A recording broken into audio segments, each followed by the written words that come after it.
Alright guys, thanks for tuning in iCup TV. You guys, you'll be your epic and awesome and fun caster Fitz here. Now this replay comes just from iCup Clan League Season 20, Week number 3 between uPro Legends, multi-gaming team versus wOk. And this game was played on April 28th, and I'm recording it on June 6, 2012. And it's gonna be 2v2 between this is series number 1, game number 2, and we did see uPro did get a lead last game, so yeah, we'll see if wOk or if uPro can just shut down this series 2-0, or if there'll be a game number 3 if wOk can actually win. So now, talking about the actual players and teams, wOk Clan's gonna be in the bottom, in the south part of in this on the fortress. The map is the fortress, and the uPro is spawning in the north part. So without further ado, the red Zerg is going to be Yansk, and let's just double check that it is Yansk. And then spawning in the bottom left, will be the yellow Terran, Moxie, I should believe. Yes, it is. Okay, so I got this one right. And then the orange Zerg will be v1cent, which is... Nope, I'm getting that wrong. Wait, what? Oh, wait, no. The orange Zerg is going to be Xedo. Okay. And then the north part, I'm sorry getting all these players. It will be uPro's v1cent, or I'd call him v1cent, but regardless, I might call him v1cent last game. And then also I forgot about the map. Fortress, the Fortress 2.0, very much like Matchpoint, where your main is on the same ground as your natural. So in 2v2, it's not going to play such a big deal because you're not going to fast expand as much, but any aggression would favor an aggression. If anyone knows to do FE on this map, this would probably not be a recommended map to do it on. And there's a center location maps that are in this base, and pretty much this map is very open, so it's gonna be very hard to actually do that. I'm not sure if you can actually break through these. I don't know what's with this. Can you kill this off? Huh? Of all my days of playing StarCraft, I've never seen something crazy shenanigans like that. There must be a way to like glitch through it or what have you, but to get to it, I think it could just be in by the Terran though, because it could just lift off. But so Terran might actually get a free expand, because if they put a CC down, what can they do? I mean, there's gonna be a Zerg from Muta might be encouraged, because I mean, if we could see Terran actually just lift off a CC and just go down here, take an expand. That might be an option for them. And now, just to talk about players themselves, I mean, I'm going off of the basis of what we saw last game. Now, Terran went bio, which traditionally there you can go in TZ versus TZ versus PZ. Oftentimes, what will happen is you know, both players will macro to something to some degree. The players, meaning Terran and Protoss, whereas Zergs will have their own CVZ. Like, this ling-on-ling battles is very much like that. You might have like 1 or 2 Protoss Zealot in there, but beside the point. And so Terran can go. Traditionally, I've seen it more mech style, but I've always seen bio achieve more, but last game actually bio did not work. So it looks like, it appears that Moxie likes to go bio, and what we saw, Yansk likes to go one base. Didn't get out a macro hatch, just look like they are going to, but no super fast layer as he's preoccupied trying to defend, but not really doing doing a fairly decent job. I mean, keep in mind he's defending off 2 people right now. But oftentimes Protoss will just set up a wall where Lings can't get through, which ends up stop any kind of Ling run bys. And this is what we're going to be seeing. We're seeing the exact same opening coming out of v1cent last game. He went for a double gateway into Forge, which he ends up putting down like 4 or 5 cans at the front door, and 4 or 5 cans at the at his partner's front door, which got really delaying tech, but ultimately actually won the game because they did so much. Meaning uPro team did so much damage to Yansk that it really handicapped wOk Clan's ability to actually come back, because Moxie was left to defend him and try to actually win the game, which was just ultimately didn't win. But he's actually putting down a macro hatch this time. Looks like actually like a Mega Ling kind of build right here. I believe he might even have speed done by now. He probably must have. And pinging over here for something. Spire is going down. And I'll be interested if Mass Ling is going to be, well, I thought that was Spire. But yeah, I think he must be going Speedling, because he got gas opening, but he's not mining any more gas. So, I mean, I just have to draw the conclusion. I mean, he's going down, but here we go, more 10 coming down. And I feel like Terran, in this regards, if they know what they're doing, with proper scouting information, of course, if they know what happened last game, why doesn't they logically conclude, why don't I take an expand? I mean, yes, there's going to be Muta, but, I don't know. I feel like it could potentially work. But, I mean, Muta are annoying to deal with for sure.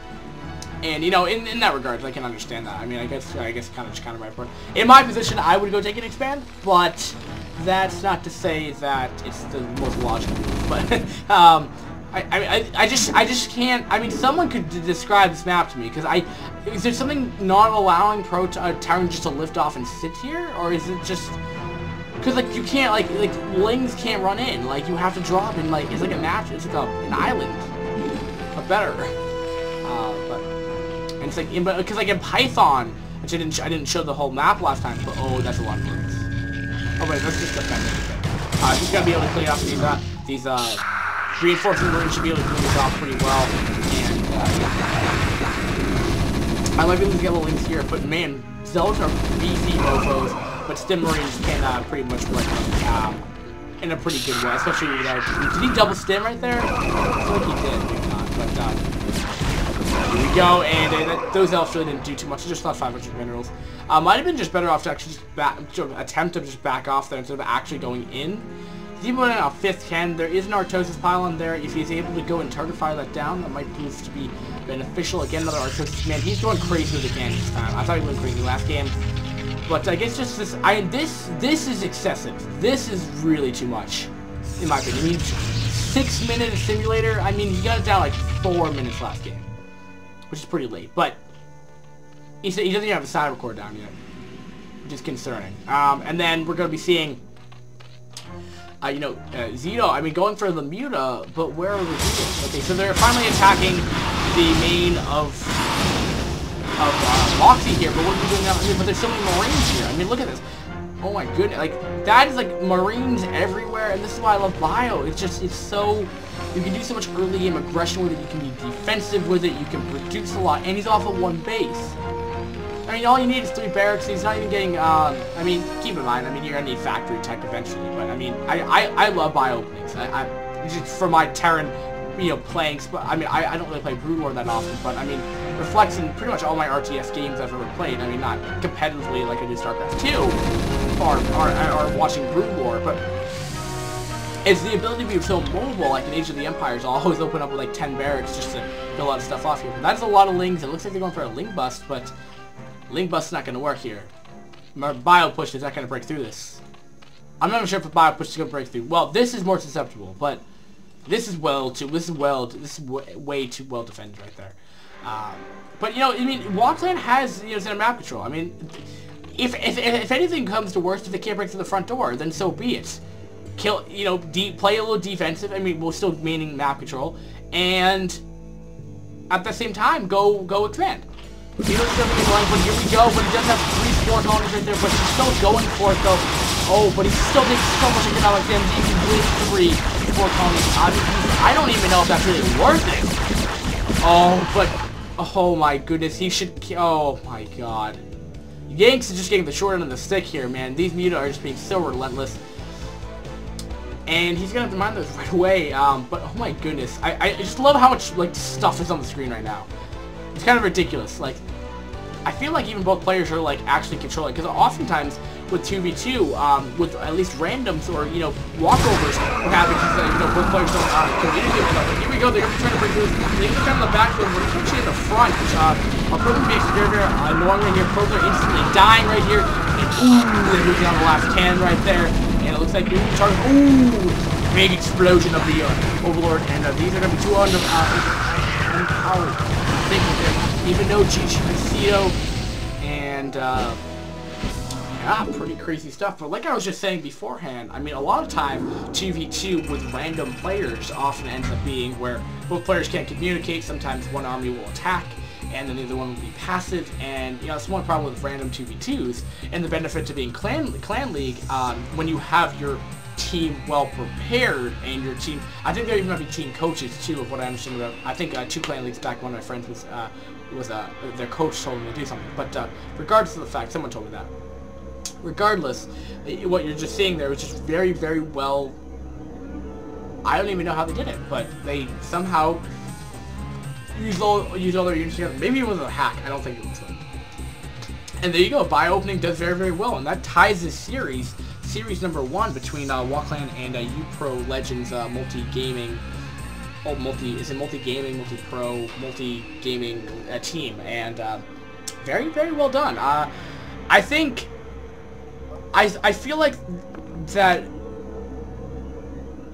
uPro team has a solid build, but it's kind of showing for lackluster play. Not to say that they're bad, again, but when you rely so much on static defenses, in a way, it's like, that means I can't get my army out in time. And I can understand last game where both players are, on the opposite side of the map. It's like it's like rushing, on like fighting spear cross positions. It just doesn't happen.